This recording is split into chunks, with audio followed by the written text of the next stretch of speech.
HI01 history of India. सिर्फ एक video देख लो, पूरा का पूरा पेपर क्लियर हो जाएगा, क्योंकि इस वीडियो के अंदर आपको टोटल 3 मॉडल पेपर समझाए गए विद आंसर। बिना स्किप किए वीडियो को पूरा देखो, आपका पूरा का पूरा एग्जाम क्लियर हो जाएगा। Thanks. So hey guys, sorry for late से welcome to B for one day exam. इस वीडियो के अंदर मैं आपकी तैयारी करवाने वाला हूँ HI01 भारत का इतिहास यानी हिस्ट्री ऑफ इंडिया। एकदम पूरा एक्सप्लेन करूंगा, बिना स्किप किए वीडियो को देखना है। वीडियो शुरू करने से पहले 2 बातों को ध्यान रखना है, चाहे वीडियो कितना भी बोरिंग लगे अंत तक देखना, बिकॉज 100% पेपर है जो इस वीडियो के अंदर से बनने वाला है। सेकेंड चीज ये है कि आपको इस वीडियो के अंदर घर बैठे कैसे पैसे कमा सकते हो उनका भी पूरा सोल्यूशन इसके अंदर मिल जाएगा। सबसे पहले बात करते हैं सेक्शन ए के बारे में, जो कुल टोटल हम 8% के बारे में बात करेंगे, जिनमें से आपको 7 क्वेश्चन हेजिटेट देखने को मिल जाएंगे। पहला प्रश्न है आपका, भारतीय इतिहास के अध्ययन के प्रमुख स्रोत कौन कौन से, यानी भारतीय इतिहास को अध्ययन करने के लिए प्रमुख स्रोत कौन कौन से। तो भारतीय इतिहास के प्रमुख स्रोत 2 प्रकार के हैं, पहला है पुरातात्विक और दूसरा है साहित्यिक। पुरातात्विक स्रोतों के अंदर अभिलेख, मुद्रा, शिलालेख, सिक्के, स्थापत्य आदि शामिल थे। और साहित्य के अंदर कौन कौन से स्रोत आते हैं, वेद, महाकाव्य, जैन, बौद्ध ग्रंथ, विदेशी यात्रियों के विवरण और संस्कृत प्राकृतिक साहित्य है जो प्रमुख है। यानी 2 प्रकार के अध्ययन के लिए स्रोत है, पुरातात्विक और साहित्यिक। पुरातात्विक के अंदर जो भौतिक चीजें होती हैं जैसे पत्थर हो गए, शिलालेख हो गए, उनके वो सब आते हैं। और साहित्य के अंदर वेद, महाकाव्य जो पुस्तकें होती है वो आती है। दूसरा क्वेश्चन है, मेसोपोटामिया से भारतीय संस्कृति पर क्या प्रभाव पड़ा। साथियों 100% इंपोर्टेंट क्वेश्चन है कि मेसोपोटामिया से भारतीय संस्कृति पर क्या प्रभाव पड़ा। तो मेसोपोटामिया से व्यापारिक और सांस्कृतिक संपर्क के प्रमाण मिलते हैं, यानी मेसोपोटामिया से व्यापार के और संस्कृति के संपर्क के प्रमाण मिलते हैं। हड़प्पावासी मेसोपोटामिया को तांबा, मोती, कीमती पत्थर निर्यात करते थे। यानी जो हड़प्पावासी थे वो मेसोपोटामिया को क्या प्रदान करते थे, तांबा, मोती और कीमती पत्थर। वहां से टिन व अन्य वस्तु आयात करते थे, यानी ये कीमती पत्थर, तांबा, मोती तो यहाँ से बेचते थे और वहां से टिन जैसी जो धातुएं थी वो लेते थे। इस आदान प्रदान से आर्थिक व सांस्कृतिक विकास हुआ है। इस प्रकार मेसोपोटामिया ने भारत की संस्कृति पर गहरा प्रभाव छोड़ा है। तीसरा क्वेश्चन है, सिंधु घाटी सभ्यता की मुख्य विशेषताएं लिखिए। जो सिंधु घाटी सभ्यता है उसकी प्रमुख विशेषता क्या है वो आपको बतानी है। नियोजित नगर, पक्की ईंटों से बने मकान, जल निकासी व्यवस्था, अनाज भंडार, लिपि का प्रयोग, वजन माप की प्रणाली, मूर्ति कला, मोहर तथा व्यापारिक संगठन इसकी मुख्य विशेषताएं थी। ये एक नगरीय एवं उन्नत सभ्यता थी। सिंधु घाटी सभ्यता की मुख्य विशेषता कौन सी थी, नियोजित नगर, सुव्यवस्थित ढंग से पूरे मकान बनाए गए थे, पक्की ईंटों से मकान बनाए गए थे, जल निकासी की उत्तम व्यवस्था थी, पहले ही नाला करके एकदम गांव को सुव्यवस्थित ढंग से बनाया गया था। अनाज भंडारण के लिए उन्होंने अलग से कमरे बनाए थे, लिपि का प्रयोग किया था, उन्होंने भाषा का प्रयोग किया था। इस प्रकार उन्होंने जो उनकी कलाकृतियां थी ये उनकी विशेषताएं। अब बात करते हैं सेक्शन बी का। 4th क्वेश्चन है, वैदिक काल की राजनीतिक व्यवस्था कैसी थी। साथियों याद रखना वैदिक काल की जान रहे हैं, ठीक है, वैदिक काल की क्या थी। तो साथियों सबसे पहले आपको बता दूं, वैदिक काल में गणतंत्रात्मक प्रवृत्तियां विद्यमान थी। यानी वैदिक काल के अंदर गणतंत्रात्मक प्रवृत्तियां विद्यमान थी। राजा गोत्र जनपद का मुख्य होता था, ठीक है, जो राजा होता था वो जनपद का मुख्य होता था, यानी राज्य का मुख्य होता था। सभा एवं समिति जैसी संस्थाएं शासन में भाग लेती थी, ठीक है, सभा एवं समिति जैसी संस्थाएं होती थी वो शासन के अंदर भाग लेती थी। यहाँ पे वो शासन समितियां बैठती थी और यहाँ पे राजा बैठता था। समाज पितृसत्तात्मक और राज सत्तात्मक सीमित था, यानी जो समाज था वो पितृ सत्तात्मक था, यानी पिता की जो संपत्ति है उन पर बेटे का अधिकार होगा, वो पितृ सत्तात्मक था। और राज सत्ता भी सीमित थी। 5वां है, बौद्ध धर्म के 4 आर्य सत्य क्या है। साथियों मोस्ट इंपोर्टेंट क्वेश्चन है कि बौद्ध धर्म के 4 आर्य सत्य क्या है।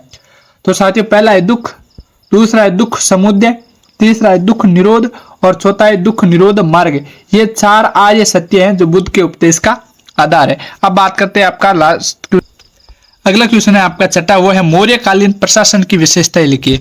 This is 1000% important question in your exam कि मौर्यकालीन प्रशासन की प्रमुख विशेषता कौन सी थी। मौर्य काल में राजा सर्वशक्तिमान था किंतु मंत्री परिषद उसकी सहायता करती थी। देखो मौर्य काल में सर्वशक्तिमान कौन था, राजा था, लेकिन जो मंत्री परिषद थी वो उसकी सहायता करती थी। जैसे आज भी प्रधानमंत्री की सहायता है जो मंत्रिमंडल करती है। प्रशासन के विभिन्न विभागों सिंचन खनन व्यापार सेना के लिए विशेष अधिकारी नियुक्त किए गए थे। जैसे आज अपने नहीं है वो मिनिस्टर अलग है, रेल मिनिस्टर अलग है, उन सबको जैसे जैसे अलग कार्य सौंपा गया उस समय भी खनन व्यापार और सेना आदि आदि अलग अलग लोगों को नियुक्त किया गया था।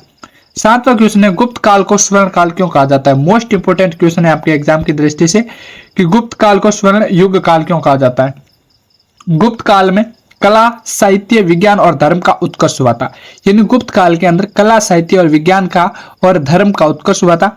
कालिदास जैसे कवि, आर्यभट्ट जैसे खगोल शास्त्री और अजंता एलोरा की कला इस काल को स्वर्ण युग बनाते हैं, क्योंकि साथियों गुप्त काल के अंदर ही कला और साहित्य और विज्ञान का है जो प्रारंभ हुआ था। और कालिदास जैसे महाकवि और आर्यभट्ट जैसे खगोल शास्त्री है जो गुप्त काल के अंदर जन्मे थे, इसलिए गुप्त काल को स्वर्ण युग काल कहा जाता है। 8वां क्वेश्चन है हर्षवर्धन का योगदान बताइए।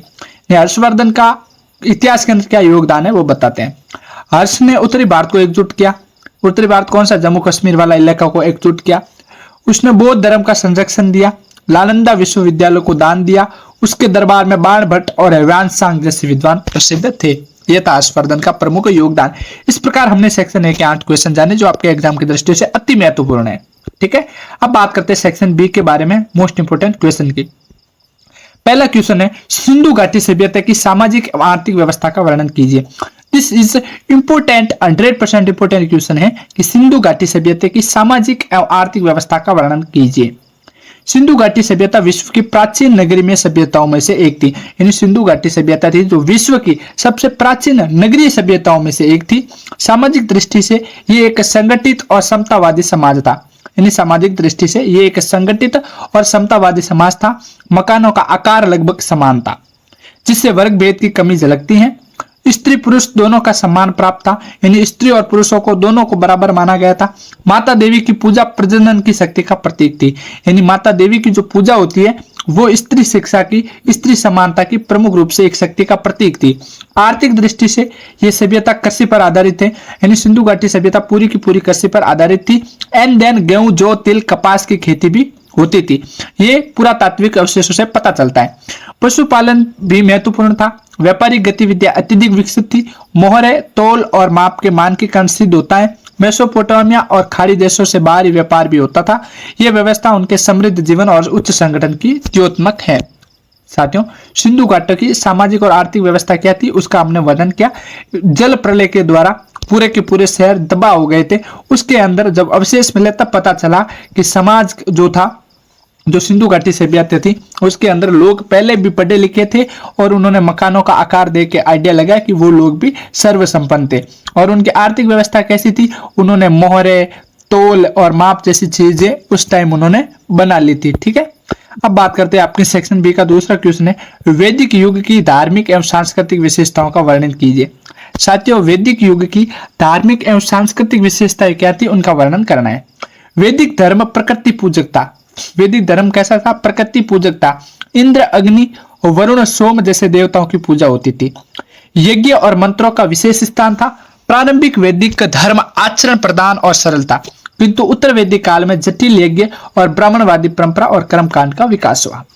सांस्कृतिक दृष्टि से इस युग में संस्कृति भाषा और वेद उपनिषद अनेक रचित हुए। आश्रम व्यवस्था और वर्ण व्यवस्था ने समाज को संगठित किया।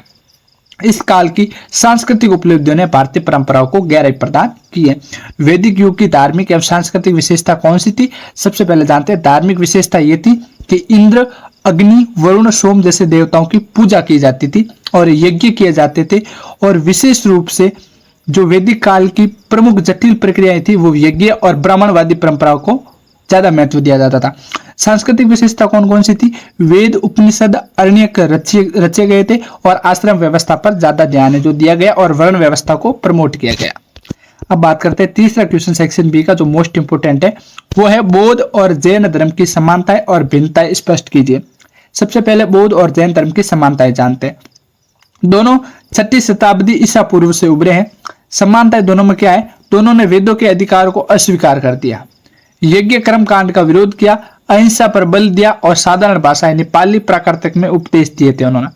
अब इनमें भिन्नताएं क्या है, भिन्नताएं है बौद्ध धर्म मध्य मार्ग पर बल देता है, जबकि जैन धर्म अत्यधिक तप और अहिंसा पर, बौद्ध धर्म में 4 आर्य सत्य है और अष्टांगिक मार्ग है। जैन धर्म में त्रिरत्न है, सम्यक दर्शन, ज्ञान और चरित्र। परिणाम मतलब बौद्ध धर्म व्यापक जन समुदाय में लोकप्रिय हुआ है, जबकि जैन धर्म सीमित रह गया है, क्योंकि इसमें सबसे ज्यादा कठिनाइयां थी इस वजह से। ठीक है, अब सेक्शन बी का 4th क्वेश्चन जानते हैं, जो आपके एग्जाम की दृष्टि से अति महत्वपूर्ण है। वो है मौर्यकालीन प्रशासन का आलोचनात्मक अध्ययन करना है। मौर्यकालीन प्रशासन अत्यंत संगठित और विकेंद्रीकृत था। चंद्रगुप्त ने केंद्रीकृत शासन की नींव रखी, जिसे कौटिल्य का अर्थशास्त्र दिशा देता है। अशोक के समय में धर्म महामात्र जैसे पद स्थापित हुए।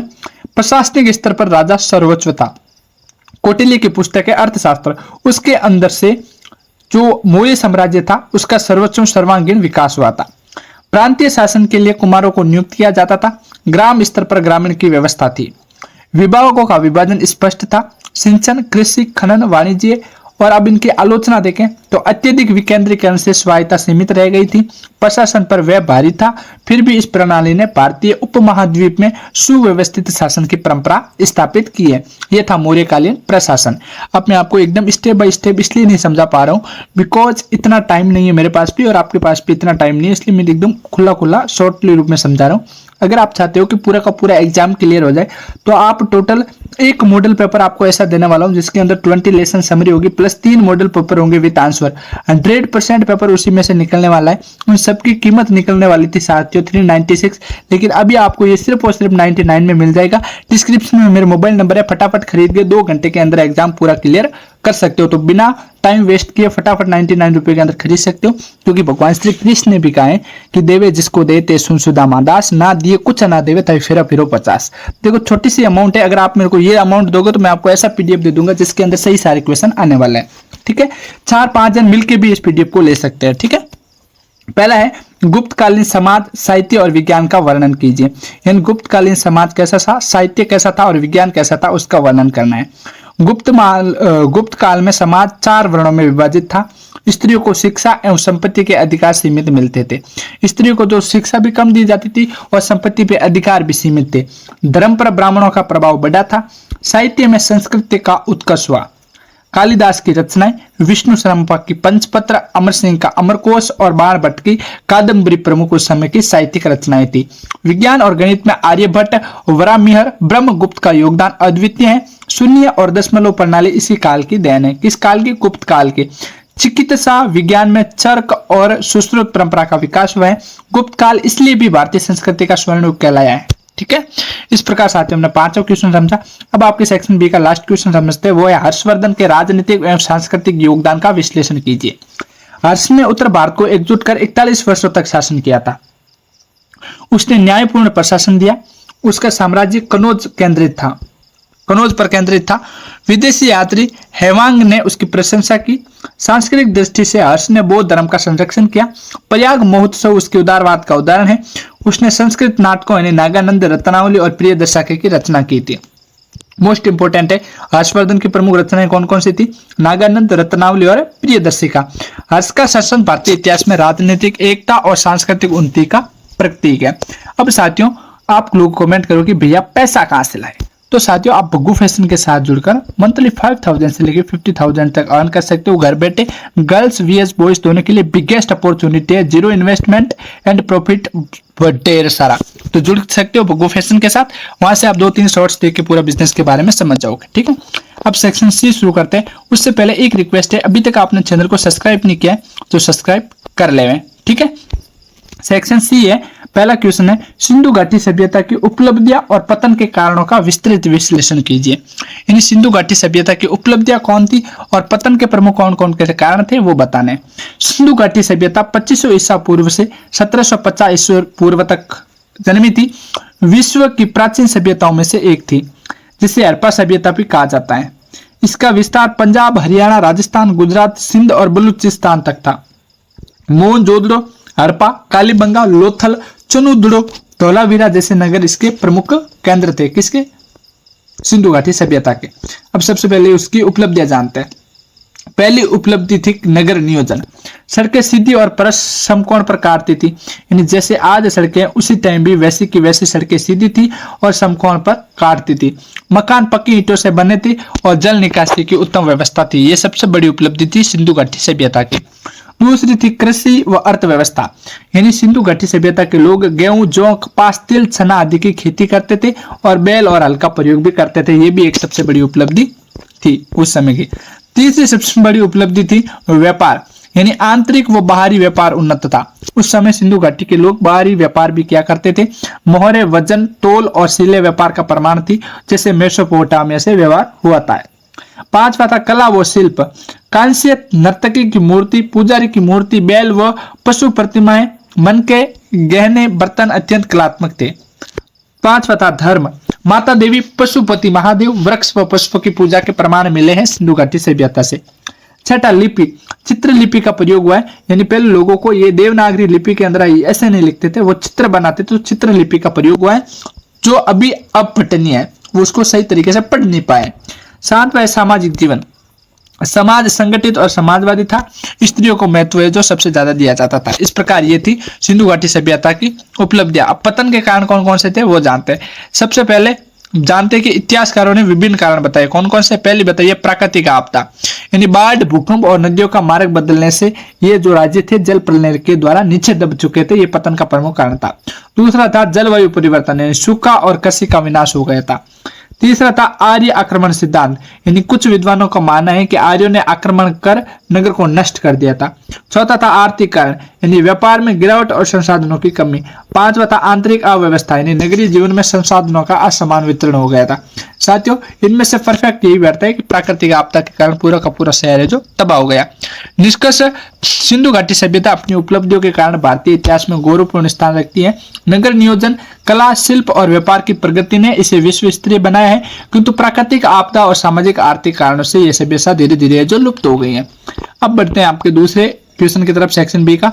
उससे पहले बता देता हूँ, अगर आप चाहते हो मैं 20 लेसन की समरी और मॉडल पेपर लेके आऊं लाइव, तो मुझे कमेंट के अंदर टाइप करना लाइव के अंदर आपको काफी कुछ समझा दूंगा। दूसरा क्वेश्चन है बौद्ध धर्म के उद्भव, प्रसार तथा उनके पतनों के कारणों की व्याख्या कीजिए। यानी बौद्ध धर्म का उद्भव कैसे हुआ, प्रसार कैसे हुआ और उसका पतन कैसे हुआ वो बताना है आपको। उत्तर जानते हैं साथियों। बौद्ध धर्म का उद्भव 6वीं शताब्दी ईसा पूर्व में गौतम बुद्ध द्वारा किया गया था। इस समय समाज कर्म कांड और यज्ञों के ऊपर त्रस्त था।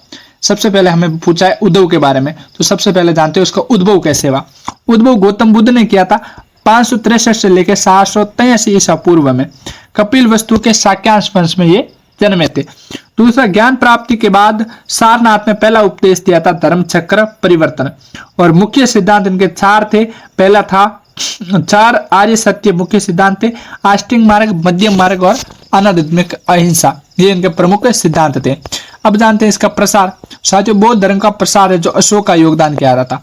तृतीय बौद्ध संगति के बाद अशोक ने धर्म प्रचार को श्रीलंका, नेपाल, अफगानिस्तान, मिस्र तक भेजा। यानी बौद्ध धर्म के प्रसार के लिए अशोक ने विभिन्न देशों के अंदर अपने दूतों को भेजा था।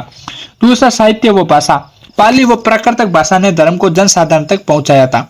तीसरा था संगठन। संघ और विहारों ने प्रचार को गति दी थी। और विदेशों में प्रसार, श्रीलंका, चीन, जापान, तिब्बत, म्यांमार आदि में बौद्ध धर्म को फैलाया था। किसने फैलाया था? अशोक ने फैलाया था। इसके पतन के क्या कारण थे वो जानते हैं। सबसे पहले भिक्षु संघ का भ्रष्टाचार और जटिलता, यह पतन का प्रमुख कारण था। दूसरा था बौद्ध धर्म अत्यधिक विभाजन, यानी हिनायन, महायान, व्रजायान, इसमें बौद्ध धर्म है जो बट गया था। तीसरा था ब्राह्मण धर्म का पुनरुत्थान, यानी भक्ति आंदोलन और गुप्तकालीन धर्म के द्वारा बौद्ध धर्म का जो करेज है वो खत्म हो गया था।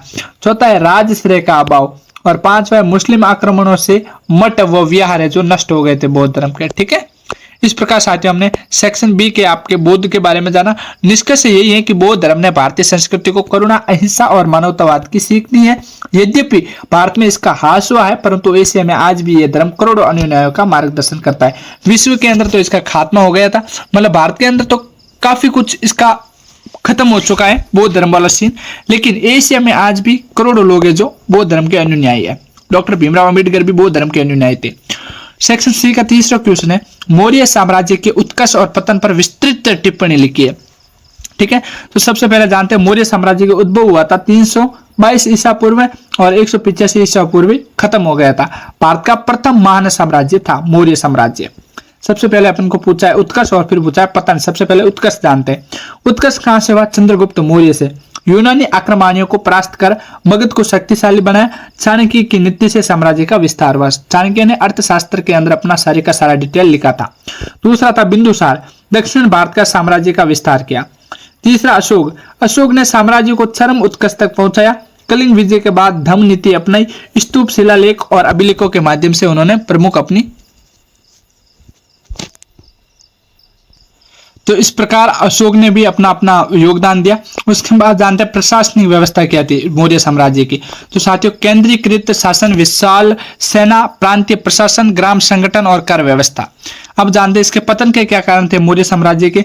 मौर्य साम्राज्य के पतन का प्रमुख कारण था अशोक के बाद उत्तराधिकारी विवाद। अशोक के बाद उत्तराधिकारी विवाद, यानी उत्तराधिकारी कौन बनेगा इसके विवाद के चक्कर में। दूसरा था प्रशासनिक व्यय और अत्यधिक बढ़ना। ठीक है, प्रशासनिक खर्चे ज्यादा बढ़ गए थे। तीसरा था प्रांतीय शासकों की स्वायत्ता। चौथा था ग्रीक और शक आक्रमण हो गए थे। पांचवा था आंतरिक विद्रोह और शुंगों का उदय। इससे क्या हुआ? मौर्य साम्राज्य समाप्त हो गया था। इसका निष्कर्ष क्या निकला? मौर्य साम्राज्य ने भारत को पहली बार राजनीतिक एकता दी। प्रशासन, अर्थव्यवस्था और धर्म की दृष्टि से यह काल ऐतिहासिक रहा, किंतु अत्यधिक विस्तार और आंतरिक कमजोरी के कारण इसका पतन भी शीघ्र हो गया था। अब जानते हैं आपका सेक्शन सी का लास्ट और आपके एग्जाम का मोस्ट इंपोर्टेंट क्वेश्चन चौथा है, गुप्त काल को भारतीय इतिहास का स्वर्ण युग क्यों कहा जाता है? सिद्ध कीजिए। गुप्त साम्राज्य 300 ईसा पूर्व से लेके मतलब 320 ईस्वी से लेके 550 ईस्वी तक चला। भारतीय इतिहास में स्वर्ण युग कहलाया क्योंकि इस काल में राजनीति, अर्थव्यवस्था, कला, साहित्य और विज्ञान का अभूतपूर्व विकास हुआ था। पहला जानते हैं इसकी राजनीतिक स्थिति किसकी? गुप्त काल की। चंद्रगुप्त प्रताप ने साम्राज्य की नींव रखी। समुद्रगुप्त ने विस्तार किया, जिसे भारत का नेपोलियन कहा गया है। चंद्रगुप्त द्वितीय विक्रमादित्य ने उन्नति के शिखर तक पहुंचाया है। दूसरा है आर्थिक स्थिति, कृषि व व्यापार समृद्ध किया, सोने चांदी के सिक्के प्रचलित किए, नगरों और शिल्प उद्योगों का विकास किया। इससे क्या हुआ? मौर्य साम्राज्य आगे बढ़ा, गुप्त साम्राज्य आगे बढ़ा। तीसरा था साहित्य के अंदर उनका प्रमुख योगदान। देखो, कालिदास, अभ्यागान, शकुंतलम, मेघदूत, विष्णु धर्मा द्वारा पंचतंत्र, बाण भट्ट द्वारा हरिश्चरित्र, अमर सिंह द्वारा अमरकोश आदि चीजों का उन्होंने साहित्य के अंदर विकास किया था। फिर था विज्ञान और गणित के अंदर, आर्यभट्ट ने तिथि का मान, शून्य ग्रहों की गति के बारे में बताया। वरामिहिर ने ज्योतिषी के बारे में बताया। ब्रह्मगुप्त ने बीज गणित के बारे में बताया। चिकित्सा में चरक और सुश्रुत परंपरा के बारे में उन्होंने गुप्त रूप से गुप्त समाज के अंदर अपना विकसित किया। पांचवा था कला व स्थापत्य, अजंता एलोरा की गुफाएं, बौद्ध गुफा, चित्रकला, मूर्तिकला और मंदिर स्थापत्य कला इसके प्रमुख थे। और अब जानते गुप्त काल के पतन के क्या कारण थे? हुण आक्रमण, प्रांतीय विद्रोह और आर्थिक कमजोरी। निष्कर्ष यही निकलता है, गुप्त काल भारतीय संस्कृति सभ्यता का स्वर्णिम काल रहा है। इस युग में जीवन के हर क्षेत्र में जो प्रगति हुई उसने भारतीय पहचान को विश्व में गौरव प्रदान किया है। इस प्रकार मेरे प्यारे भाइयों, मेरे प्यारे साथियों, आपका पूरा मॉडल पेपर क्लियर करवाया है। इससे पहले वीडियो एंड करो उससे पहले बता देता हूं, भग्गू फैशन के साथ जुड़कर आप काम कर सकते हो, बिगेस्ट अपॉर्चुनिटी है। सेकंड चीज है, जिनको भी एक मॉडल पेपर चाहिए जिसके अंदर 20 लेसन प्लस 3 मॉडल पेपर हो, मतलब पूरा का पूरा पेपर लीक हो गया हो, उनके लिए 99 रुपीज के अंदर आपको पीडीएफ मिल जाएंगे। बाकी इंस्टा पे फॉलो करेंगे उसको 49 के अंदर मिल जाएंगे। Thanks for watching this video. ज्यादा से ज्यादा अपने साथियों के साथ शेयर करें। बाकी Bharat government job update channel को सब्सक्राइब कर ले, डिस्क्रिप्शन के अंदर लिंक मिल जाएगा, वहां से जो भी गवर्नमेंट की नई वैकेंसी आएगी वहां से सबसे पहले आपको इन्फॉर्मेशन दी जाएगी। Thanks for watching this video. जय हिंद, जय Bharat, love you my all dear guys. नमस्ते प्यारे प्यारे साथियों, ऑलरेडी HI01 का मॉडल पेपर 1 मैंने अपलोड कर दिया है, जिसके अंदर से आपका 70% प्लस एग्जाम है जो कवर हो जाएगा। ये मैं मॉडल पेपर 2 लेके आया हूँ ताकि आपके एग्जाम के अंदर एक भी क्वेश्चन मिस ना हो। तो एग्जाम से पहले वीडियो देख रहे हो तो बिना स्किप किए पूरा देखना है और अपने साथियों के साथ इस वीडियो को शेयर करना है। सेक्शन ए का पहला क्वेश्चन है, पाषाण युग की मुख्य विशेषताएं लिखिए। पाषाण युग था, उसकी मुख्य क्या विशेषता है वो जानते हैं। पाषाण युग को 3 भागों में बांटा गया है। कौन कौन से? पहला पूरा पाषाण, दूसरा मध्य पाषाण और तीसरा नव पाषाण। इसमें लोग शिकार, मछली पकड़ने और फल फूल पर आश्रित थे। ठीक है, किसके अंदर? पाषाण युग के अंदर। और नव पाषाण में लोग थे जो कृषि, पशुपालन और स्थायी निवास पर स्थित थे। ठीक है, ये थी पाषाण युग की प्रमुख विशेषता। दूसरा क्वेश्चन है, कालीबंगा स्थल का महत्व बताइए। राजस्थान स्थित कालीबंगा से अग्निकुंड, मिट्टी के हल से जोते गए खेत और पक्की ईंटों के मकान मिले हैं। यह स्थल सिंधु घाटी सभ्यता में कृषि और धार्मिक गतिविधियों की उन्नति को दर्शाता है। साथियों, 2 नंबर का क्वेश्चन है कालीबंगा स्थल का महत्व। तो कालीबंगा महत्व क्या है? वो है सिंधु घाटी सभ्यता का प्रमुख कृषि और धार्मिक गतिविधि का केंद्र और अग्निकुंड और मिट्टी से बने हल के प्रमाण। ठीक है, अब बात करते हैं आपके सेक्शन ए के तीसरा क्वेश्चन की। तीसरा क्वेश्चन है वैदिक धर्म की विशेषताएं लिखिए। साथियों, वैदिक धर्म की प्रमुख विशेषताएं थी प्रकृति पूजा, इंद्र, अग्नि, वरुण प्रमुख देवता थे जो उनकी पूजा करना था, ये वैदिक धर्म की प्रमुख विशेषता थी। यज्ञ अनुष्ठान का महत्व अधिक था। 4 वेद, ऋग्वेद, सामवेद, यजुर्वेद और अर्थवेद इसके मुख्य ग्रंथ थे, किसकी? वैदिक के। चौथा है आपका बिंबिसार की नीतियां बताइए। बिंबिसार कौन था उसके बारे में जानते हैं। बिंबिसार हर्यक वंश का शासक था। उसने कूटनीति और विवाह संबंधों द्वारा मगध का विस्तार किया था। ठीक है, विवाह संबंध के द्वारा और कूटनीति के द्वारा मगध राज्य का, मगध महाजनपद का विस्तार किया था। अंग राज्य का विजय उसकी प्रमुख उपलब्धि रही है। ठीक है, अंग राज्य पर उन्होंने विजय पाई, ये उसकी प्रमुख उपलब्धि थी। 5वां क्वेश्चन है गौतम बुद्ध की 4 आर्य सत्य व्याख्या कीजिए। यानी गौतम बुद्ध द्वारा जो 4 आर्य सत्य बताए गए थे वो कौन कौन से है वो आपको बताना है। पहला है जीवन में दुख है, हर व्यक्ति के जीवन में दुख है। दुख का कारण तृष्णा है, यानी किसी को पाने की लालसा ही दुख है। तीसरा है तृष्णा का निरोध संभव है, यानी जब आप तृष्णा को त्याग दोगे, उसके प्रति आश्रित होना छोड़ दोगे तो इसको त्यागना संभव है।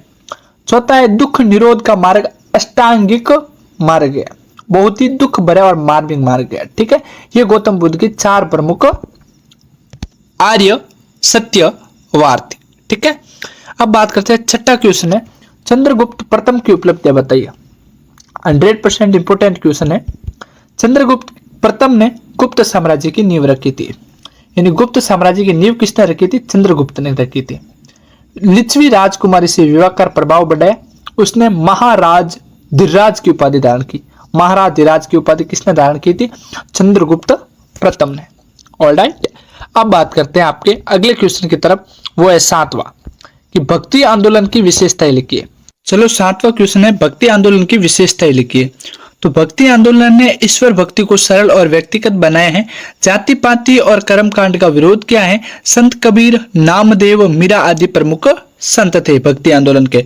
8वां है मोहम्मद गोरी के भारत पर आक्रमण का परिणाम बताइए, यानी मोहम्मद गोरी ने भारत पर आक्रमण क्या किया था, क्यों किया था और इसका परिणाम क्या निकला था वो बताना है। तराइन का दूसरा युद्ध 1192 ईस्वी के अंदर हुआ था।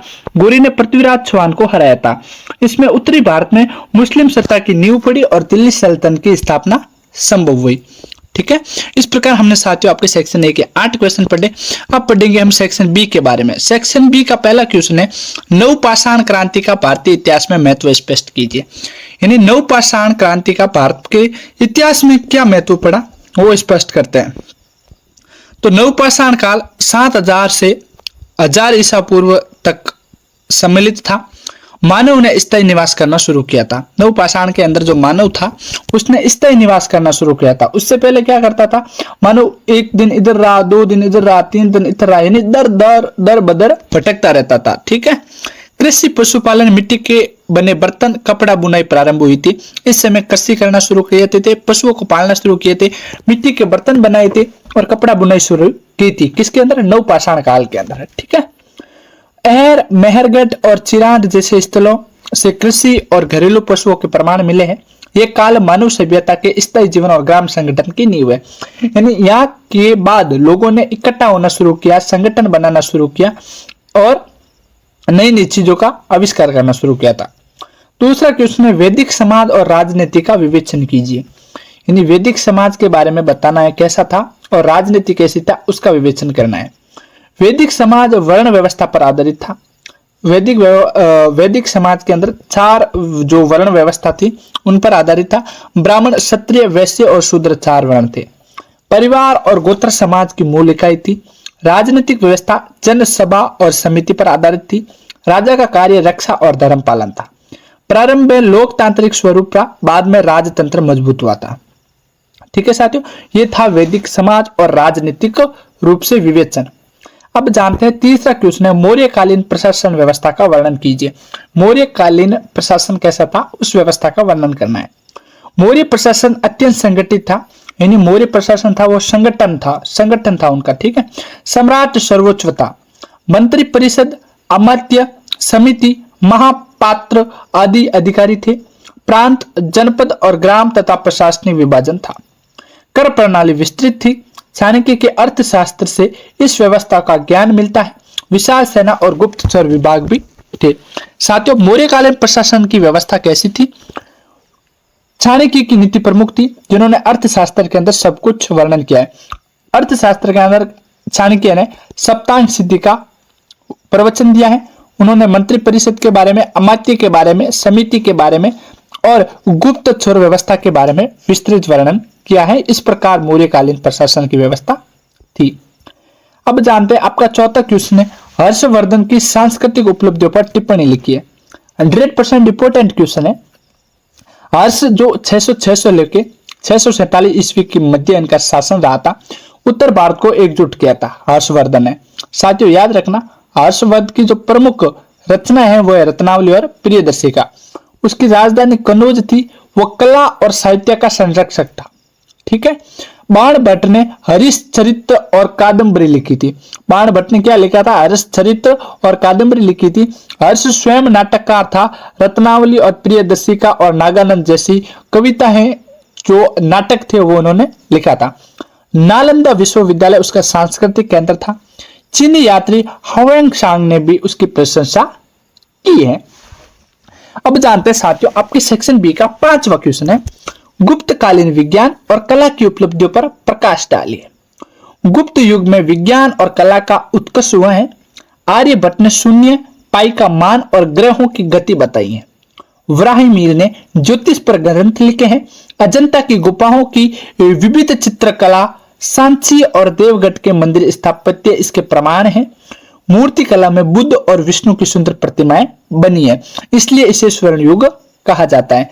ठीक है साथियों, ये थी गुप्त काल की विज्ञान और कला की प्रमुख चित्रकलाएं। ठीक है, अब हम बात करने वाले आपके सेक्शन बी के लास्ट क्वेश्चन और मोस्ट इंपोर्टेंट क्वेश्चन कि प्रारंभिक मुस्लिम आक्रमणों का मूल्यांकन कीजिए। प्रारंभ में मुसलमानों ने कैसे आक्रमण कर अपना सत्ता जमाई थी उसका वर्णन करना है।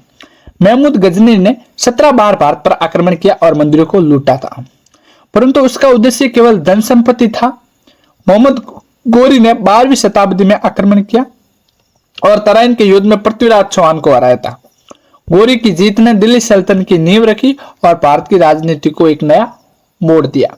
ठीक है, इस प्रकार हमने सेक्शन सी के 6 और सेक्शन ए के 8 क्वेश्चन जाने। अब हम जानेंगे सेक्शन सी के बारे में। ठीक है, सेक्शन सी के 4 क्वेश्चन बताऊंगा, जिनमें से 2 क्वेश्चन आपको एजिटेड एग्जाम के अंदर देखने को मिल जाएंगे। ठीक है, उससे पहले साथियों मैं आपसे थोड़ा डिस्कस करना चाहूंगा कि एक बार आप इस वीडियो का डिस्क्रिप्शन चेक करना। वहां पे भारत जॉब अपडेट करके यूट्यूब चैनल है, अपना यूट्यूब चैनल है। वहां पे आपको सभी कोर्स की जानकारी मिलेगी, जैसे एमबीए कैसे कर सकते हो, बीए कैसे कर सकते हो, एंड सर की सभी सरकारी गवर्नमेंट जॉब की लेटेस्ट अपडेट आपको मिलेगी। हाल फिलहाल हम उस पर अनसर्वेलेबल है, because before one day channel पर हमारी पूरी टीम लगी हुई है। उसके बाद उस पर टू बी कंटिन्यू हो जाएंगे, जो भी वैकेंसी आएगी सबसे पहले वहां पर बताई जाएगी। तो अभी चालू वीडियो के अंदर ही Bharat job government update channel को सब्सक्राइब कर लें। और आप मेरे से व्यक्तिगत रूप से मिलना चाहते हो तो मुझे इंस्टाग्राम पे फॉलो कर सकते हैं, बाकी आप मेरे व्लॉग चैनल को भी सब्सक्राइब कर सकते हैं। ठीक है, अब बात करते हैं सेक्शन सी के क्वेश्चन। उससे पहले बता देता हूं साथियों, जिनको भी पीडीएफ चाहिए जिसके अंदर 20 लेसन हो प्लस 3 ऐसे मॉडल पेपर हो जिसके बाहर एक भी क्वेश्चन नहीं जाए और एक ही पीडीएफ को पढ़कर पूरा पेपर 100% क्लियर हो जाए, तो सिर्फ और सिर्फ आपके लिए 396 रुपए उस पीडीएफ की कीमत थी, उसको हमने घटा के सिर्फ और सिर्फ 99 रुपए रख दिया। 99 रुपए के अंदर ये पीडीएफ खरीद के आप इसको पढ़ के अपने एग्जाम को क्लियर कर सकते हो। अब कुछ लोग बोलेंगे भैया 99 रुपए कहां से लाए, तो देखो 5 जन मिल जाओ, 20-20 रुपए इकट्ठा करके ले लो। और अगर फिर भी ऐसा लग रहा है कि सर पैसा कहां से लाए, तो देखो यूट्यूब पे सर्च मारना बग्गू फैशन, या आपको यहाँ पे डिस्क्रिप्शन में चैनल की लिंक मिल जाएगी। ऊपर के 3 शॉर्ट्स देख लेना, पूरी की पूरी बिजनेस के बारे में डिटेल दे रखी है। गर्ल्स और बॉयज दोनों के लिए बिगेस्ट अपॉर्चुनिटी है। 0 इन्वेस्टमेंट के साथ घर पे बैठे मंथली 5000 से लेके 50,000 तक आराम से अर्न कर सकते हो। पूरी डिटेल मैंने वहां पे बता के रखी है, आप जाके देख सकते हो। तो बिगेस्ट अपॉर्चुनिटी है, मिस बिल्कुल भी मत करना। पहला क्वेश्चन है, सिंधी घाटी सभ्यता की सामाजिक, आर्थिक और धार्मिक विशेषताओं का विवेचन कीजिए। यानी सिंधु घाटी सभ्यता की सामाजिक और आर्थिक और धार्मिक विशेषताओं का विवेचन है जो करना है। चलिए आइए इसका उत्तर जानते हैं। सिंधु घाटी सभ्यता 2500 ईसा पूर्व से लेकर 1750 ईसा पूर्व तक थी। भारतीय इतिहास की प्राचीनतम और उन्नत नगरीय सभ्यताएं थी। इसका प्रसार पंजाब, हरियाणा, राजस्थान, गुजरात, सिंध और बलूचिस्तान तक फैला था।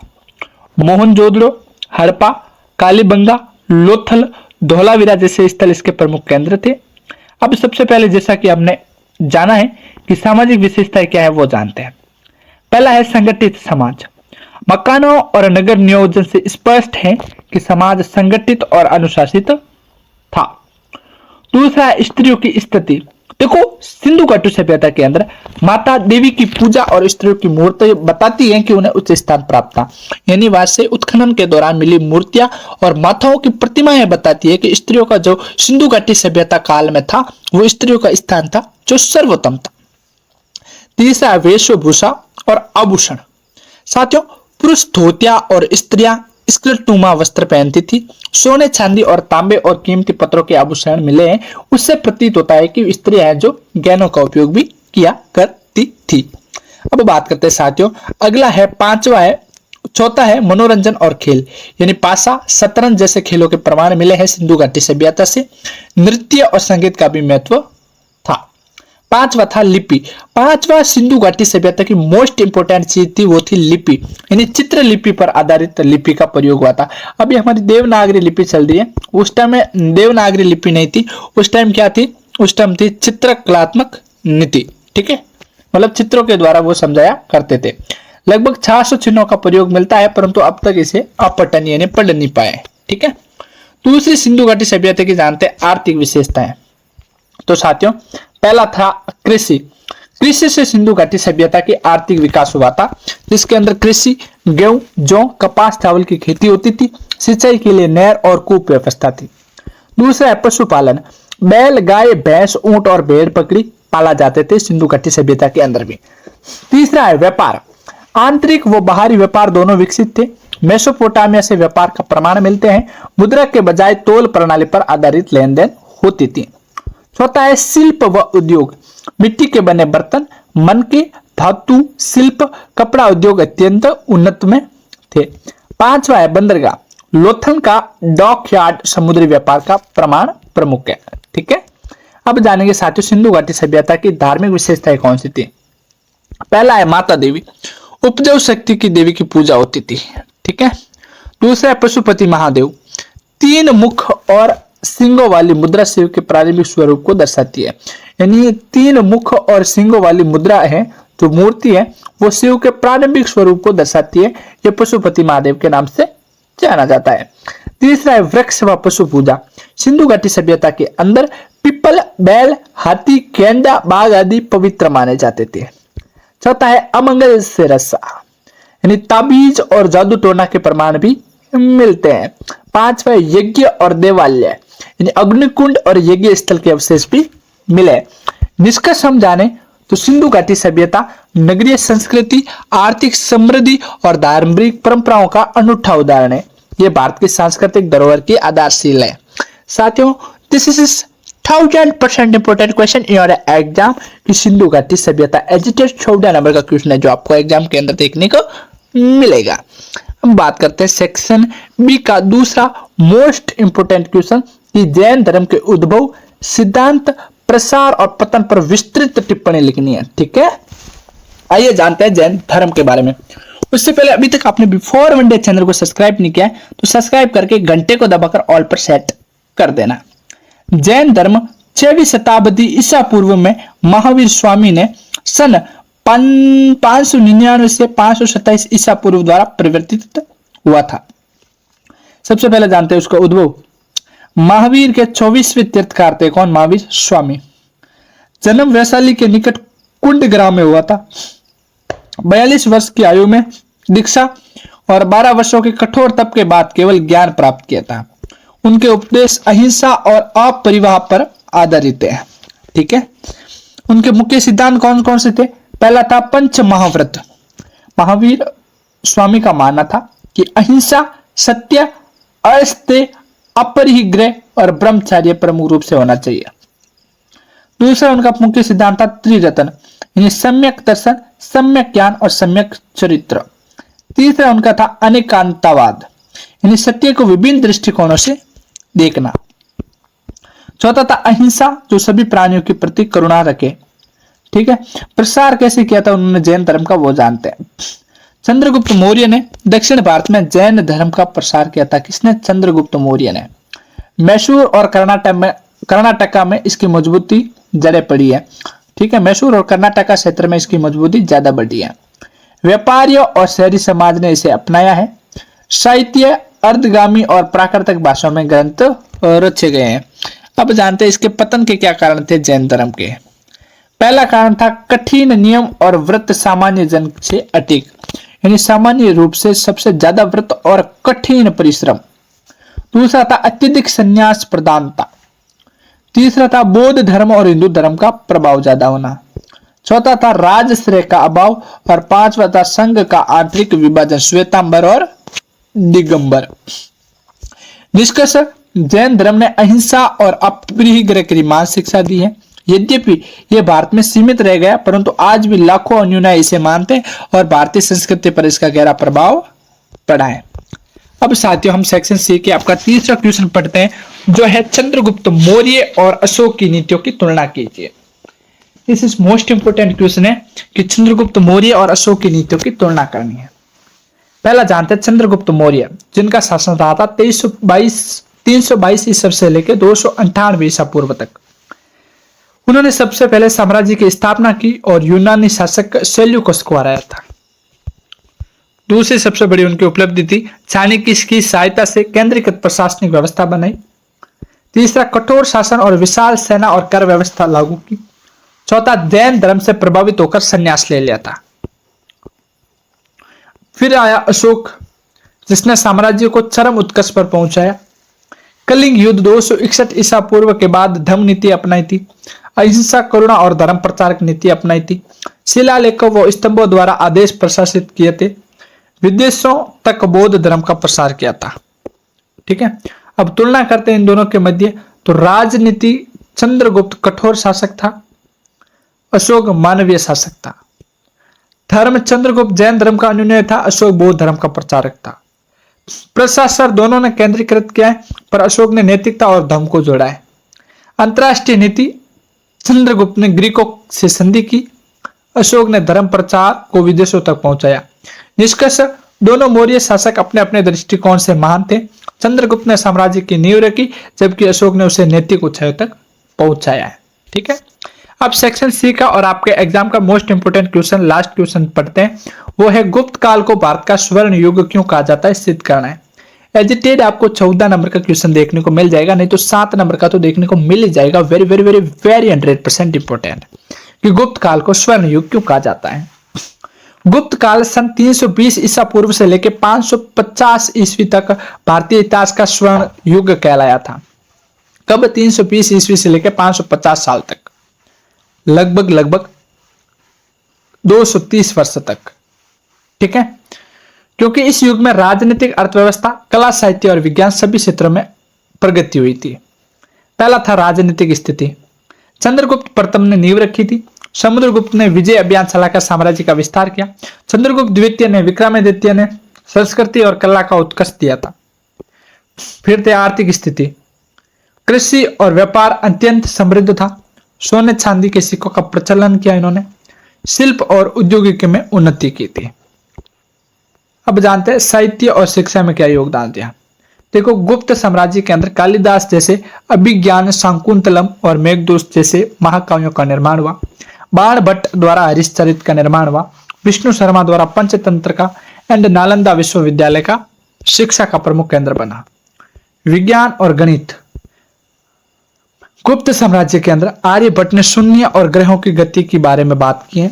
वराहमिहिर ने ज्योतिष शास्त्र पर कार्य किया है। चिकित्सा में सुश्रुत और चरम परंपरा को आगे बढ़ाया है। कला व स्थापत्य। अजंता एलोरा की गुफाएं, देवगढ़ का विष्णु मंदिर प्रमुख है। बौद्ध चित्रकला और मूर्तिकला का उत्कर्ष है। निष्कर्ष, गुप्त काल हर दृष्टि से स्वर्ण युग था। इस युग ने भारतीय संस्कृति को विश्व में ऊंचा स्थान दिलाया है। इस प्रकार साथियों हमने मॉडल पेपर 2 भी अपना कंप्लीट कर लिया है। इस प्रकार आपके पास दो मॉडल पेपर हो गए, एक तो मॉडल पेपर 1, एक मॉडल पेपर 2। अगर आप चाहते हो कि भैया अब तो एक और मॉडल पेपर ले आओ जिससे मेरी 100% एग्जाम की तैयारी हो जाए, एक भी क्वेश्चन बाहर से नहीं आए, तो सिंपली आपको कमेंट करना है पेपर 3। जैसे ही पेपर 3 करोगे 100-200 कमेंट आएंगे, आपके लिए तीसरा मॉडल पेपर ले आऊंगा। बाकी आप चाहते हो 20 लेसन का महा लाइव लेके आऊं तो महा लाइव भी कमेंट कर सकते हो। बाकी इस चैनल की मेंबरशिप ले सकते हो, एक बार डिस्क्रिप्शन चेक कर देना। बुक फैशन के साथ जुड़कर आप अच्छा खासा मनी अर्न कर सकते हो। और गवर्नमेंट जॉब से रिलेटेड जानकारी के लिए आप Bharat government job update channel को सब्सक्राइब कर सकते हो। Thanks for watching this video. इस वीडियो को अपने साथियों के साथ ज्यादा से ज्यादा शेयर करें, ठीक है। थैंक्स। जय श्री राम साथियों, यह है HI01 का model paper 3। Already 2 model paper हमने अपलोड कर रखे हैं ताकि एक भी क्वेश्चन आपका मिस ना हो। इसके अलावा आपके रिक्वेस्ट के अनुसार मॉडल पेपर 3 लेके आ चुका हूं, जिससे बाहर आपका एक भी क्वेश्चन नहीं आएगा। तो बिना स्किप किए इस वीडियो को पूरा देखना है और अपने साथियों के साथ इस वीडियो को शेयर करना है। देखो मेरी तबीयत ऑलरेडी बहुत डाउन है। एक डेमो दिखा देता हूँ आपको। टाइम क्या हो रहा है ऊपर देख सकते हो, 12:02 हो रहा है, यानी 12 बजे है। फिर भी मैं आपके लिए वीडियो बना रहा हूँ बिना कोई आपसे चार्ज के, बिना कोई आपसे लोभ लालच के। क्यों बना रहा हूँ? क्योंकि आप मेरी ऑडियंस है, आप मेरे साथ कनेक्ट रहेंगे 3-7 साल और लाइफ टाइम के लिए। इसलिए तो कनेक्ट रहने के लिए सब्सक्राइब कर देना बिफोर वन डे एग्जाम को, और अदर सोशल मीडिया पे फॉलो कर लेना, ठीक है। सेक्शन ए का पहला क्वेश्चन है, हड़प्पा सभ्यता की मुख्य विशेषताएं लिखिए। तो हड़प्पा सभ्यता की प्रमुख विशेषताएं कौन कौन सी है? नगरीय सभ्यता थी। सबसे पहले तो नगर जो बने हुए थे वो एक सुव्यवस्थित ढंग से बने हुए थे। दूसरा, इसमें पक्के ईंटों के मकान थे। नालों की सुव्यवस्थित प्रणाली थी।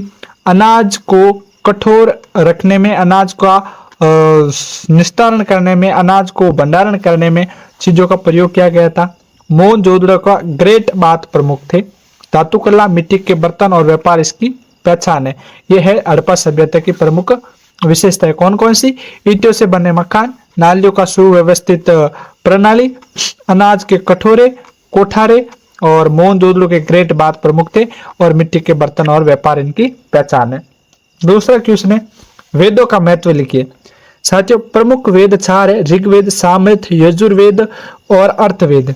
भारतीय संस्कृति के सबसे प्राचीन ग्रंथ है। इनमें धार्मिक स्रोत, अनुष्ठान, दार्शनिक विचार और सामाजिक जीवन के प्रतिबिंब देखने को मिलता है। तीसरा क्वेश्चन है आपका सेक्शन ए का, बौद्ध धर्म के 4 आर्य सत्य कौन से? तो बौद्ध धर्म के 4 आर्य सत्य, पहला है दुख, दूसरा है दुख का कारण, तीसरा है दुख निरोध और चौथा है दुख निरोध का मार्ग। ये प्रमुख रूप से बौद्ध धर्म के 4 आर्य सत्य है। 100% इंपोर्टेंट है, एजिटेड क्वेश्चन देखने को मिलेगा। थोड़ा पढ़ाने में तकलीफ हो रही हो तो बता देता हूँ, आधी रात को वीडियो बना रहा हूँ, उसके साथ ही मेरी तबीयत थोड़ी डाउन है साथियों, तो please I can understand and please support him. इतना कुछ होने के बाद आपके लिए बता रहा हूं, तो आप बता दो कितने शेयर करोगे इस वीडियो को, ठीक है। चौथा क्वेश्चन है सेक्शन ए का, वो है मौर्य प्रशासन की विशेषताएं लिखिए।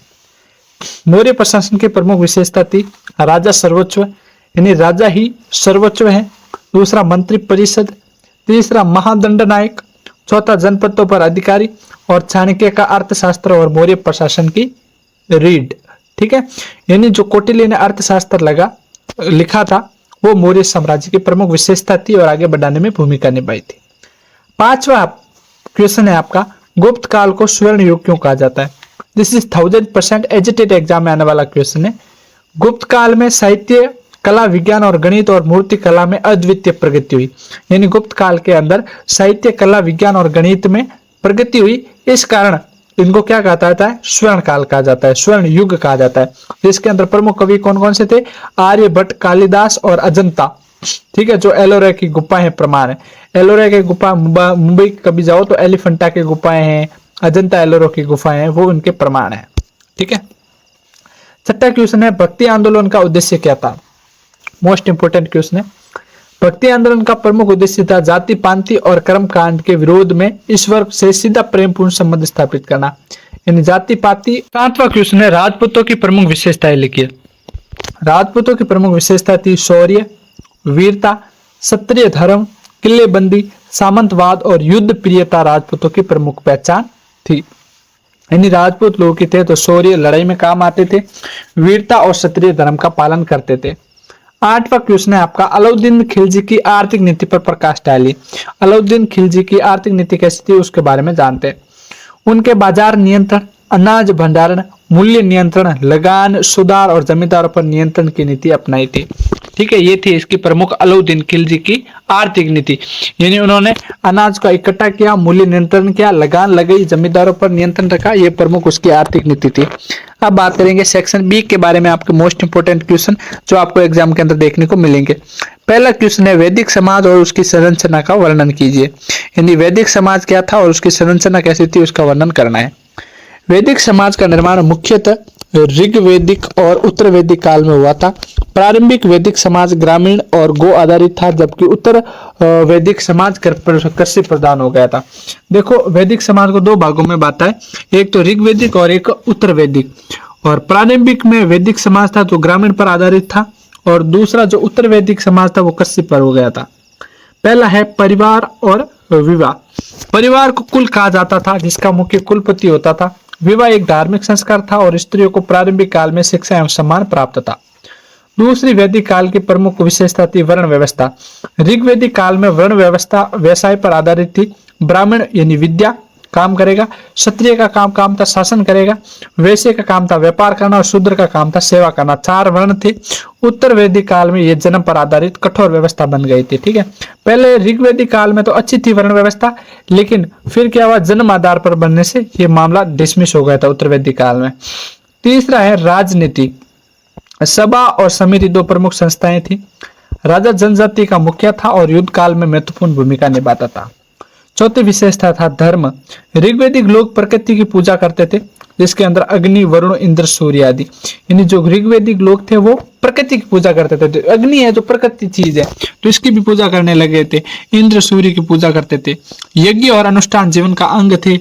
उत्तर वैदिक काल में ब्रह्मा, विष्णु, रुद्र की पूजा प्रारंभ हुई। ठीक है, ये हम जान रहे ऋग्वैदिक और उत्तर वैदिक के अंतर के बारे में। 5वां अर्थव्यवस्था। प्रारंभिक समाज पशुपालन पर आधारित था, पर उत्तर वैदिक काल में कृषि, धातु कर्म और व्यापार का विस्तार हुआ। निष्कर्ष, वैदिक समाज में भारतीय संस्कृति की नींव रखी। यहाँ से परिवार, धर्म और राजनीति और सामाजिक ढांचे की परंपरागत विकास हुआ था। ठीक है, अब जानेंगे सेक्शन बी का दूसरा क्वेश्चन है, बौद्ध धर्म और जैन धर्म की तुलनात्मक विवेचन कीजिए। तो बौद्ध धर्म गौतम बुद्ध जो 6वीं शताब्दी ईसा पूर्व ने शुरुआत की थी, और जैन धर्म की महावीर स्वामी ने समकालीन धार्मिक आंदोलन दोनों समकालीन धार्मिक आंदोलन थे। ठीक है, दोनों ने वैदिक कर्म कांडों और ब्राह्मणवाद की आलोचना की। यानी जैन धर्म ने भी और बौद्ध धर्म ने भी ब्राह्मणों की आलोचना की। ठीक है, और मूल सिद्धांत क्या थे? बौद्ध धर्म ने 4 आर्य सत्य और अष्टांगिक मार्ग दिया और इनके मार्ग पर उन्होंने बल दिया, जबकि जैन धर्म ने अहिंसा, अपरिग्रह, सत्य, अस्त्य और ब्रह्मचर्य पर ज्यादा ध्यान दिया। दूसरे, ईश्वर की मान्यता। बौद्ध धर्म के ईश्वर की चर्चा गौण की है। ठीक है, और जैन धर्म में आत्मा की मुक्ति कर्मों के नाश से होती है, यह प्रमुख था। तीसरा था मोक्ष मार्ग। बौद्ध धर्म ने ज्ञान और करुणा को मोक्ष का मार्ग बताया, और जैन धर्म ने कठोर तप और संयम से मोक्ष का प्राप्त करने को बताया है।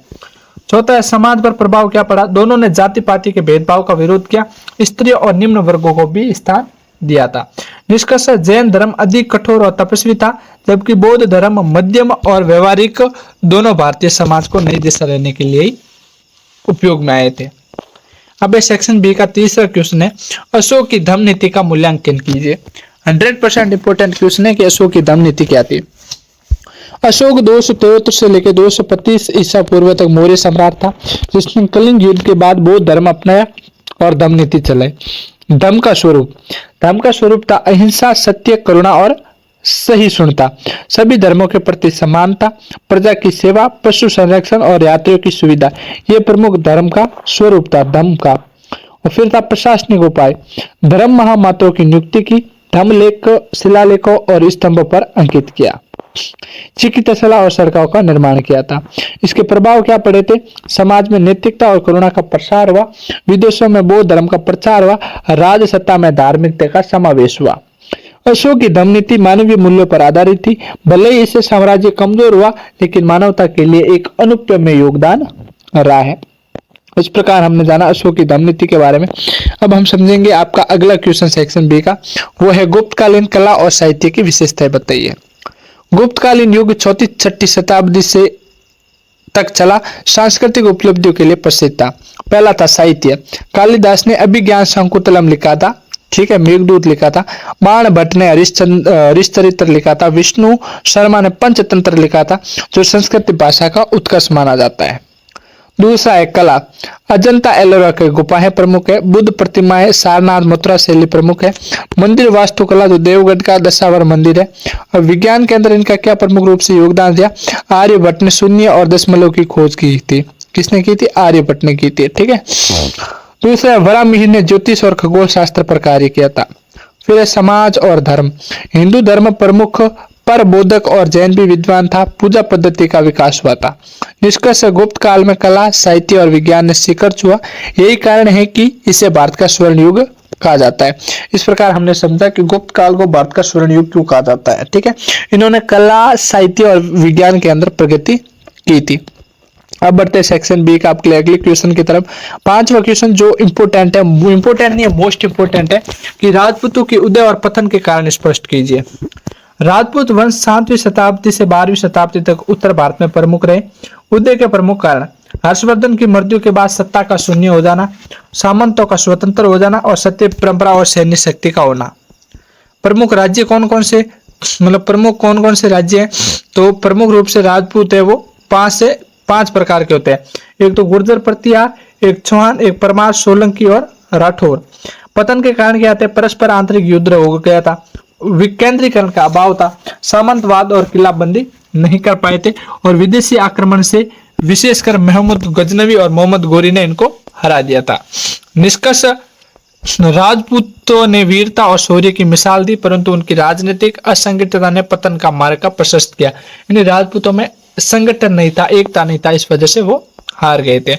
अब बात करते हैं, छठा क्वेश्चन आपका है कि दिल्ली सल्तनत की प्रशासनिक प्रणाली का वर्णन कीजिए। साथियों, दिल्ली सल्तनत 1506 से लेकर 1526 तक प्रशासन केंद्रित था। सबसे पहले जानते हैं सुल्तान। सुल्तान सर्वोच्च था, उसकी शक्ति सैद्धांतिक रूप से निरंकुश थी। दूसरा था केंद्रीय विभाग, जिसके अंदर वजीर, वित्त विभाग, दीवान ए रिजाइल जो धार्मिक ग्रंथ था, दीवान ए अरिज जो सैनिक थे और कोषाध्यक्ष न्यायालय प्रमुख थे। ये प्रमुख रूप से केंद्रीय विभाग के महान प्रस्তুति लेखक थे। फिर है प्रांतीय प्रशासक, प्रांतों के इत्ताकारों को दिया, वे कर वसूलते और सैनिक रखते थे। चौथा न्याय और पुलिस, सरिया और फतवा पर आधारित कानून, कोतवाल नगर प्रशासन देखना। और पांचवा था सेना, जो गुलामों और घुड़सवारों पर जोर देता था। निष्कर्ष दिल्ली सल्तनत ने केंद्रीय शासन प्रणाली दी, बाद के मुगल प्रशासन ने भी इसे ढांचे को आगे बढ़ाया था, ठीक है। इस प्रकार हमने पूरा का पूरा जान लिया आपका सेक्शन बी। अब बात करेंगे सेक्शन सी के बारे में, जो टोटल 4 क्वेश्चन बताएंगे। उनमें से आपको एजिटेड क्वेश्चन है जो 2 देखने को मिल जाएंगे 14 नंबर के, और 2 ही आपको सेक्शन सी के क्वेश्चन करने हैं। आगे बढ़ते हैं उससे पहले बता देता हूँ, अगर आपको ये पीडीएफ चाहिए 20 लेसन प्लस 3 मॉडल पेपर, जिसे आप पढ़कर पूरा का पूरा एक ही पीडीएफ पढ़कर 100% पेपर को सॉल्व करना चाहो, तो इस टोटल पीडीएफ की कीमत है 396 रुपए। लेकिन कुछ लिमिटेड टाइम के लिए आपको 99 रुपए के अंदर ये पूरा पीडीएफ मिल जाएगा। आप मुझे व्हाट्सएप पे मैसेज करके इस पीडीएफ को बाय कर सकते हो। जो मुझे इंस्टाग्राम पे फॉलो करेगा उसके लिए सिर्फ और सिर्फ 49 के अंदर मिल जाएगा। तो 2 घंटे पहले अगर एग्जाम से आपके पास ये वीडियो पहुंच रहा है तो आप पीडीएफ बाय कर सकते हो। मेरे कॉन्टेक्ट नंबर है जो आपको डिस्क्रिप्शन के अंदर दे देंगे। बाकी आप कुछ लोग कमेंट करके भैया पैसा कहां से लाए, तो देखो आप बग्गू फैशन के साथ जुड़ सकते हो। बॉयज एंड गर्ल्स दोनों की उम्र आप 18 से लेकर 25 साल के मध्य मेरे को युवा चाहिए। बाकी ये कार्य कोई भी कर सकता है। 13 साल से लेकर 60 साल का मध्य का उम्र कोई भी व्यक्ति कर सकता है। हमारे पास इतना खतरनाक बिजनेस है, बिगेस्ट अपॉर्चुनिटीज है गर्ल्स वीएस बॉयज। आप बग्गू फैशन के साथ जुड़कर अच्छा खासा पैसा कमा सकते हो, ठीक है। सेक्शन सी का पहला क्वेश्चन है, हड़प्पा सभ्यता का आर्थिक व सांस्कृतिक जीवन स्तर समझाइए। यानी हड़प्पा सभ्यता का आर्थिक और सांस्कृतिक जीवन कैसा था वो बताना है। हड़प्पा या सिंधु घाटी सभ्यता 2500 ईसा पूर्व से 1500 ईसा पूर्व तक रही थी। विश्व की सबसे प्राचीन एवं नगरीय सभ्यताओं में से एक है। इसका प्रसार पंजाब, सिंध, हरियाणा और राजस्थान, गुजरात, यूपी तक फैला है। सबसे पहले जानते हैं आर्थिक जीवन कैसा था। कृषि, गेहूं, जो तिलहन, कपास की खेती होती थी, नहर और कुओं से सिंचाई करते थे, ये प्रणाली विकसित हुई थी। दूसरा था पशुपालन, गाय, भैंस, कुत्ता और बकरी, ये तो साथियों पाठ था, लेकिन गाय, भैंस, बैल, भेड़, बकरी, ऊंट और हाथी पाले जाते थे हड़प्पा सभ्यता में। उद्योग धंधे क्या किया जाते थे? मिट्टी के बर्तन बनाते थे, मन के बनाते थे, धातु कर्म बनाते थे, शिल्प और कपास उद्योग प्रसिद्ध उस समय प्रमुख था। व्यापार के अंदर उन्होंने आंतरिक और बाह्य व्यापार दोनों विकसित थे। मेसोपोटामिया से व्यापार के प्रमाण मिलते हैं। मुद्रा धातु के सिक्के नहीं मिले, परंतु भार और माप का सटीक व्यवस्था मिली। यानी सिंधु घाटी सभ्यता के लोग भी पशुपालन करते थे, वो उद्योग भी करते थे, व्यापार भी करते थे, मुद्रा भी करते थे और कृषि भी करते थे। ये उनका आर्थिक जीवन था। उनका सांस्कृतिक जीवन क्या था वो जानते हैं। सबसे पहले उनका सांस्कृतिक जीवन देखने को मिलता है नगर योजनाओं के रूप में, यानी वहाँ की सड़कों, वहाँ की पक्की ईंटों के मकान, वहाँ के स्नान घर, वहाँ के अनाज भंडार, इससे पता चलता है कि उनका सांस्कृतिक जीवन कैसा है। उनका धार्मिक जीवन के बारे में तब पता चलता है जब वहाँ पे उत्खनन के दौरान मातृभूमि, पशुपति महादेव जी की पूजा की मूर्ति मिली, वृक्ष और पशु उपासना जैसी चीजों का जब समावेश मिला, तब पता चला कि वो धार्मिक रूप से भी संपन्न और परिपूर्ण थे। फिर कला, नृत्य करती युवती का कांस्य मूर्ति मिलना, पाषाण प्रतिमाएं मिलना, मुद्रा निर्माण कला की अनूठी विशेषताओं का मिलना, ये प्रमुख रूप से सांस्कृतिक जीवन को दर्शाती है सिंधु घाटी सभ्यता के। फिर लिपि, जो अभी तक पढ़ी नहीं गई है, अभी तो हमारी देवनागरी लिपि, उस समय चित्रकात्मक लिपि के द्वारा 451 भाषाओं के अंदर समान था, जो आज तक पढ़ी नहीं जा चुकी है। निष्कर्ष, हड़प्पा सभ्यता आर्थिक दृष्टि से समृद्ध और सांस्कृतिक दृष्टि से प्रगतिशील रहा है।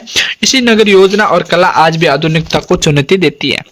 साथियों, आज है ना मैं आपके लिए इतना पढ़ाया ना, मैंने आपको इतना पढ़ाया ना कि अब मैं बोल क्या रहा हूँ वो मेरे को खुद पता नहीं चल रहा है। साथियों, please share this video, subscribe this channel and supporting him. ठीक है। दूसरा है मौर्य साम्राज्य का प्रशासनिक ढांचा और उसकी विशेषताओं का विश्लेषण कीजिए। मौर्य साम्राज्य 321 ईसा पूर्व से लेकर 185 ईसा पूर्व तक चला। भारत का प्रथम विशाल साम्राज्य था। चंद्रगुप्त मौर्य ने इसे स्थापित किया और चाणक्य ने प्रशासनिक ढांचा तैयार किया।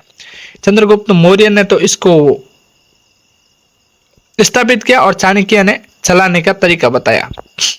पहला था राजा और केंद्रीय प्रशासन। राजा सर्वोच्च शासक था, यानी राज्य का राजा ही सर्वोच्च है। मंत्री परिषद राजा को सलाह देते थे। जो मंत्री परिषद थे वो राजा को सलाह देते थे कि राजा को क्या करना चाहिए और क्या नहीं करना चाहिए, और कैसा करना चाहिए और क्यों करना चाहिए और कब करना चाहिए।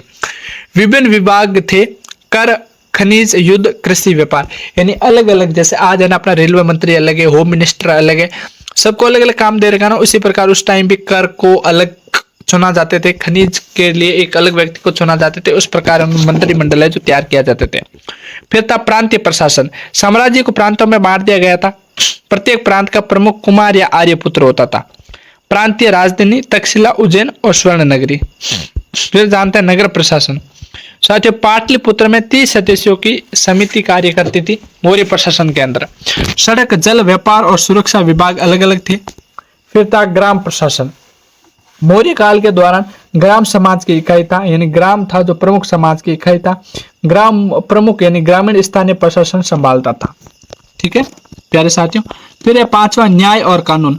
दंड व्यवस्था कठोर थी मौर्य कालीन के समय, और महादंड नायक सर्वोच्च न्याय अधिकारी था। छठी विशेषता थी केंद्रीकरण, करण प्रणाली की दृढ़ता, विस्तृत जासूसी तंत्र और जैनिक संगठन। निष्कर्ष, मौर्य प्रशासन अपने समय का सबसे संगठित प्रशासनिक ढांचा था, जिसने भारतीय उपमहाद्वीप को एक सूत्र में बांधे रखा। ठीक है, इस प्रकार हमने मौर्य काल के बारे में जाना। अब तीसरा आपका क्वेश्चन है सेक्शन सी का, गुप्त काल को भारतीय संस्कृति का स्वर्ण युग क्यों कहा जाता है। दिस इज मोस्ट इंपोर्टेंट है। इस पार्ट को हमने 4 बार पढ़ लिया है, इसलिए मोस्ट इंपोर्टेंट है। पहले बता दे रहा हूं, गुप्त काल को भारतीय संस्कृति का स्वर्ण काल क्यों कहा जाता है। गुप्त वंश 319 से लेकर 550 ईस्वी तक चला, जो भारतीय इतिहास में सांस्कृतिक, साहित्यिक और वैज्ञानिक उन्नति के लिए स्वर्ण युग कहलाता है। सबसे पहला था राजनीतिक और प्रशासन, यानी गुप्त सम्राट शक्तिशाली थे, और दूसरा सामंत व्यवस्था प्रचलित थी। दूसरा सबसे बड़ा स्वर्ण युग कहलाने के कारण था वो था साहित्य।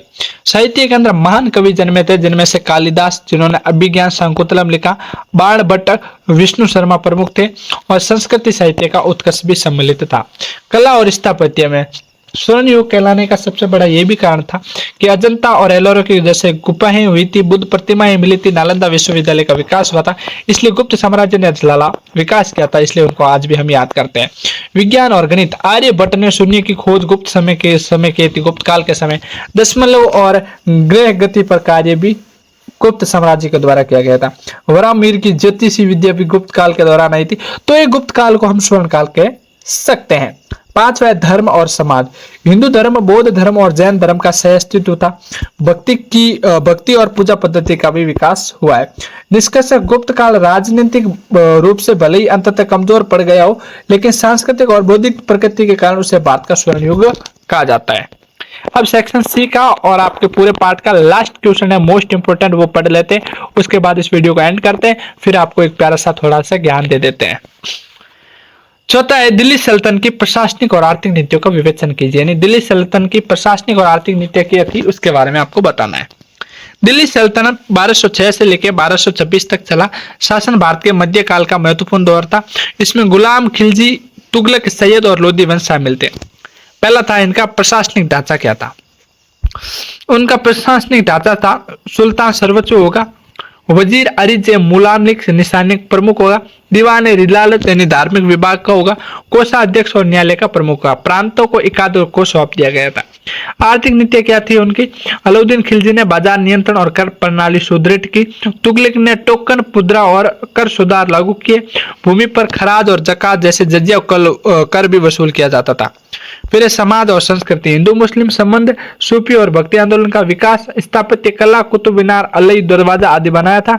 निष्कर्ष, दिल्ली सल्तनत की प्रशासनिक व्यवस्था ने भारत में केंद्रीकृत शासन की नींव रखी और आर्थिक नीतियों ने मध्यकाल भारत का सामाजिक संरचना को गहराई से प्रभावित किया है। अब मेरे प्यारे भाइयों, मैं एक चीज बता देता हूँ, जिनको भी घर बैठ के गर्ल्स एंड बॉयज 50,000 तक कमाना है मंथली, वो बकू फैशन के साथ जुड़ सकते हैं। 3 वीडियो देख के बिजनेस समझ सकते हैं। और उसके अलावा Bharat government job update channel को सब्सक्राइब कर देना, वहां पे आपको गवर्नमेंट जॉब से रिलेटेड जानकारी मिलेगी। व्यक्तिगत रूप से मुझे इंस्टाग्राम पे और यूट्यूब पे फॉलो कर लेना, इस पीडीएफ को बाय कर लेना ताकि आपका एग्जाम पूरा का पूरा क्लियर हो जाए। ठीक है, thanks for watching this video, share this video.